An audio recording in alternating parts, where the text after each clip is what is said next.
Hello and welcome to Hamilton College. Sorry that you guys have to start off under such strange circumstances, but we wanted to show you a few of the treasures here in the special collections of Burke Library. My name is Christian Goodwillie and I'm the director and curator of special collections here. We've got materials from over 2,000 years of different ways of transmitting text here in our collection. And today I'm going to start off by showing you just a few selected examples. So here we have an Egyptian papyrus, which was excavated at a town called Oxyrhynchus in the 1890s.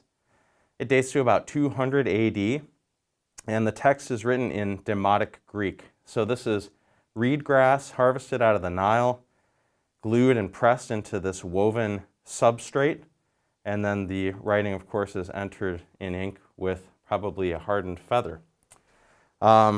We also have medieval manuscripts, so we're jumping ahead from 200 AD to the 15th century. This is from 1465, Florence, Italy. It's a confessional manual written by the Archbishop of Florence, Antoninus, and his portrait is right there in that illuminated initial capital. The red shows you a list of all the sins that you might commit, and then if you open the volume, you'll see that, helpfully, the first line of each section about each sin is highlighted in red.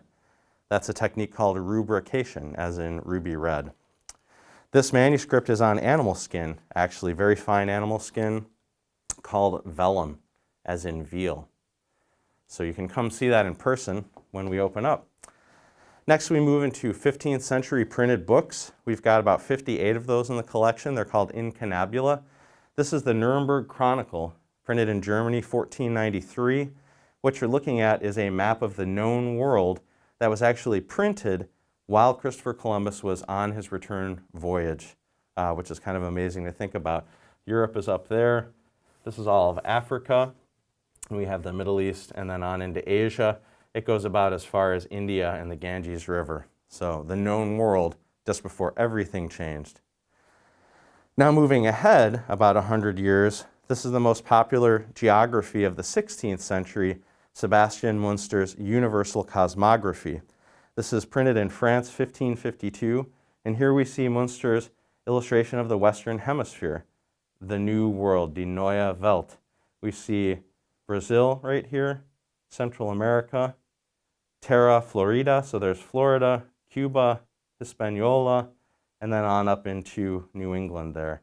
This is the earliest map of the Western Hemisphere we have in the collection. Now, early books are very fun to look at because we examine the technologies of printing and illustration. The illustrations you just saw were woodblock illustrations. We also have to remember books were precious objects and they weren't necessarily available to most people. What I'm holding in my hands now is the earliest book, or the largest book printed in colonial America, printed by a religious group called the Ephrata Cloister in Pennsylvania. The book is very, very strongly bound. It's got these studded bands on the spine. It's got brass bosses at the corners, and then even brass clasps to help hold it shut. And it's a book of the Acts of the Martyrs, the Martyr's Mirror, that was printed at the Ephrata Cloister for the use of local Mennonites. So we have a beautiful engraved frontispiece here of people leaving worldly sin, taking their cross, proceeding to baptism, and then some are being tortured as martyrs along the way, and then they end up in heaven. So we're jumping from wood engraved illustrations, which are much cruder, as in the map from 1493, to a much finer design here of this 1748 engraving. So the largest book printed in colonial America. We'll move from that to one of the smallest books in our collection. I always love this juxtaposition. This is the Shakers book, another celibate religious sect, and it's called The Dewdrops of Wisdom. It was printed at the Shaker Village in 1852, if I'm remembering right. And it's a saying a day for children as they're learning in school. And the Shakers changed this to add a few Shaker sayings apart from normal Christian kind of sayings. So you'll find the Shaker saying, hands to work and heart to God in here. So very, very cool little item. We also have one of our incredible special collections is the Beinecke Lesser Antilles collection. These are books relating to the smaller Caribbean islands.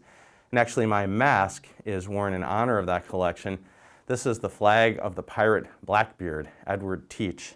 And we do have original printings of some of the most important primary sources about the pirates. This one here is Captain Charles Johnson's History of the Pirates.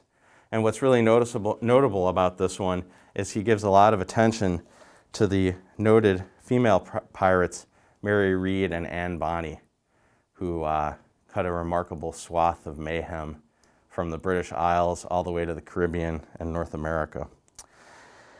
So we're going to look at a couple items now which are related to our namesake, Alexander Hamilton. I'm sure you guys know plenty about him, because especially of the musical. Well, we do have ties to the Hamilton family. This was a gift from Hamilton's grandson, Alan Hamilton McLean was his name, and he gave this pamphlet to the college, Observations on Certain Documents, and this is more commonly known as the Reynolds pamphlet.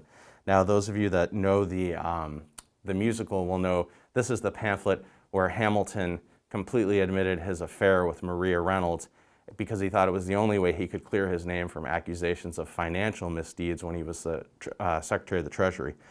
So most copies of this were destroyed by Hamilton's family, yet his grandson actually secured this copy, Alan McLean Hamilton. I may have screwed that up earlier, and he gave it to the college. He also gave us this incredible artifact here. This is Hamilton's own portable writing desk. The plaque affixed to it states that Hamilton wrote some of his Federalist paper essays, as well as his contribution to George Washington's farewell address on this desk. And if we flip it open, you will see that it has a slanted writing surface and could be easily carried around, put in a wagon, and has a place here for a now missing inkwell and pen tray. And there's another one exactly like it that came from Hamilton, which is in the collection of the Smithsonian Institution, which is kind of neat that there's another example out there. We've got quite a lot of other interesting manuscripts here at the college. This book right here is a book of manuscript paintings executed in China in the mid-19th century. It was brought back to Hamilton by a man named Justice Doolittle, who was a Hamilton grad, went abroad as a missionary, and ended up doing some very important early writing on Chinese culture. Published a couple of books which are still regarded as classics. We've just digitized this album, and hopefully soon you'll find it available in our digital collections. Another pretty neat manuscript here is this Shaker manuscript hymnal. This is from a Massachusetts Shaker community at Shirley. It's from 1835. And the Shakers were receiving songs directly from the spirit world, and that's what they would then write down in their own form of notation, just a single line melody, as you can see it there with the letters indicating the pitch. So these are songs from ghosts, essentially, to the Shakers. Now, we're still collecting contemporary objects. Special collections are living collections in many ways. One of our collections is the Book Arts collection, and this is an item from a really interesting book artist named Warner Pfeiffer. It's called 20 Feet of Facts, and it's from 2016. It's a fact of what happens each minute of every day. So he took a tape measure. Every minute we generate more data and information that is currently in the Library of Congress. Every minute, 9,500,000 gallons of water are depleted from global aquifers, threatening the habitat and livelihood of large parts of the world's population. Every minute, 18 million metric tons of carbon are spewed into the atmosphere, enough to fill a freight train with 180 cars. And it just goes on like that with a fact for each minute. So people are still playing with the form of the book. We've moved from papyrus through medieval manuscripts, early printing in both Europe and America, and manuscript materials from more recent centuries in other countries, and then now the idea that you can create a text and express your ideas with something like a tape measure acting as sort of a book. So I hope this has been a good, concise introduction for you. I look forward to hopefully meeting a lot of you in person this fall. We're on the 3rd floor of Burke Library, so enjoy the summer.